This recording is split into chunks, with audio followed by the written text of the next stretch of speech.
ख्रिस्ताठाई माझ्या प्रिय बंधू भगिनींनो, आज आपण सगळ्यांनी मनुष्य जातीने भरपूर अशी प्रगती केलेली आहे आणि आपल्याला आढळते की मनुष्य हा पैशाच्या मागे लागलेला आहे आणि जितका मनुष्य हा पैशाच्या मागे लागलेला आहे तो देवापासून दूर दूर दूर जात आहे। आणि अशा वेळेला आजची उपासना आपल्याला विचार करायला, चिंतन करायला बोलावत आहे की आपण आपल्या जीवनामध्ये देवाला महत्त्व दिलं पाहिजे की पैशाला महत्त्व दिलं पाहिजे। आपण कोणत्या धनाची सेवा केली पाहिजे, कारण मनुष्य एकाच वेळेला दोन धनाची सेवा करू शकत नाही। आणि आजची तिन्ही वाचने आपल्याला प्रामुख्याने तेच सांगत आहे।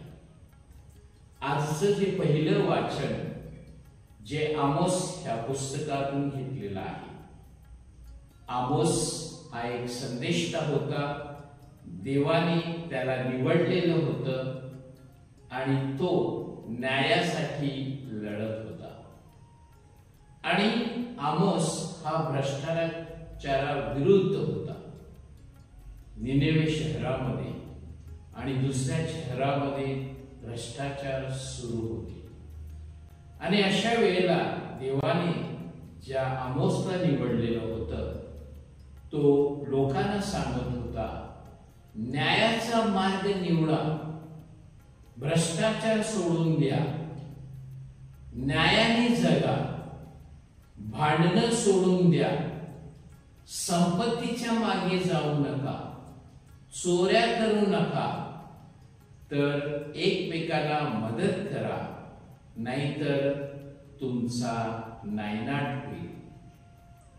आजचं जे दुसरं वाचन आहे जे संत पौलाने तिमित्तरास लिहिलेल्या पत्रातून घेतलेलं आहे आणि ते वाचन आपल्याला सांगत आहे की आपण नियमित प्रार्थना केली पाहिजे, सगळ्यांसाठी प्रार्थना केली पाहिजे, सगळ्यांच्या हेतूसाठी प्रार्थना केली पाहिजे। कारण प्रार्थना केल्याने चांगल्या गोष्टीचा अनुभव आपल्याला येत असतो आणि आपल्याला चांगल्या गोष्टीचे दान मिळत असते। आणि आजचं शुभवर्तमान संत लूकच्या शुभवर्तमानातून घेतलेलं वाचन आहे आणि येशू ख्रिस्त आपल्या समोर एक सुंदर असा दाखला ठेवत आहे की एक कारभारी होता जो एका मालकाच्या श्रीमंताच्या घराण्याच्या नोकरीला होता आणि तिकडे त्याने भ्रष्टाचार केला। त्या श्रीमंत मालकाला जेव्हा समजलं तेव्हा तो त्याला नोकरीवरून काढून देणार होता, परंतु कारभारी हा चतुर होता। त्याने आपल्या भविष्याची सोय करायला सुरुवात केलेली होती। आणि अशा वेळेला येशू आपल्याला सांगत आहे की तुम्ही कोणा मालकाची सेवा करू इच्छिता, कोणत्या धन्याची सेवा करायची तुमची इच्छा आहे।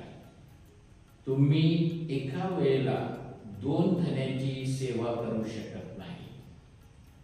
पैसे आणि देव, आपल्याला दोघांमध्ये काहीतरी एकाला निवडलं पाहिजे। एक सुंदर अशी कथा आहे। एक क्रुझिनर नावाचा सायरस या ठिकाणी राजा होता।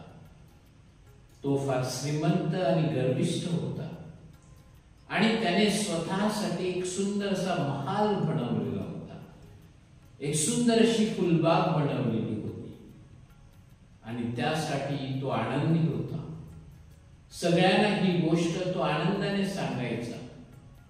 एक दिवस त्याच्या राजवाड्यात एक ज्ञानी मनुष्य आला, सालस नावाचा।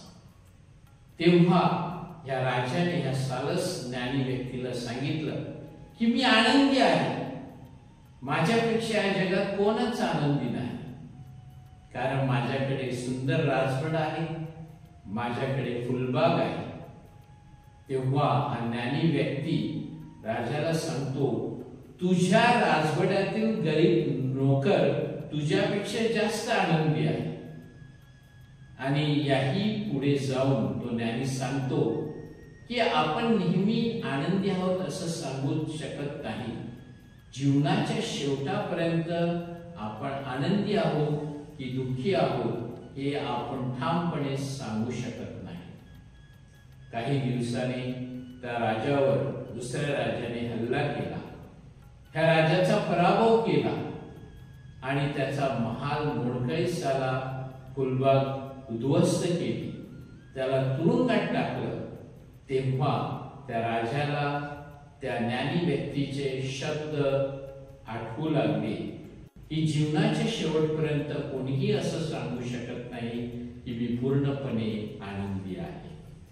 होय माझ्या प्रिय बंधू भगिनींनो, आणि प्रभू येशू आपल्याला हीच गोष्ट सांगू इच्छित आहे. आज जगामध्ये आपल्याला आढळतं की मनुष्य हा पैशाच्या मोहाच्या मागे लागलेला आहे. पैसा आपल्याला चांगले घर देऊ शकतो, पण कदाचित शांती देऊ शकणार नाही. पैसा आपल्याला चांगले अंथरूण देऊ शकतो, पण कदाचित चांगली झोप देऊ शकणार नाही. पैसा आपल्याला चांगलं औषध देऊ शकतो, पण कदाचित स्वास्थ्य देऊ शकणार नाही. अशा नानाविध गोष्टी आहेत ज्या गोष्टी आपल्याला पैसे देऊ शकत नाही. आणि ह्याही पुढे जाऊन येशू सांगतो की तुमच्याकडे निवडायचा पर्याय आहे. तुम्ही एका वेळेला 2 बोटीवरून प्रवास करू शकत नाही. तर तुम्हाला पैसे आणि देव ह्याच्यामधील एकाला निवडलं पाहिजे. आणि जर आपण देवाला निवडलं तर नेहमी सुख, समाधान आणि शांती मिळू शकते. आणि जर आपण मोहाला बळी पडून पैशाच्या मागे लागलो तर कदाचित आपण देवापासून दूर जाऊ. आणि ही गोष्ट आज समाजात घडत आहे.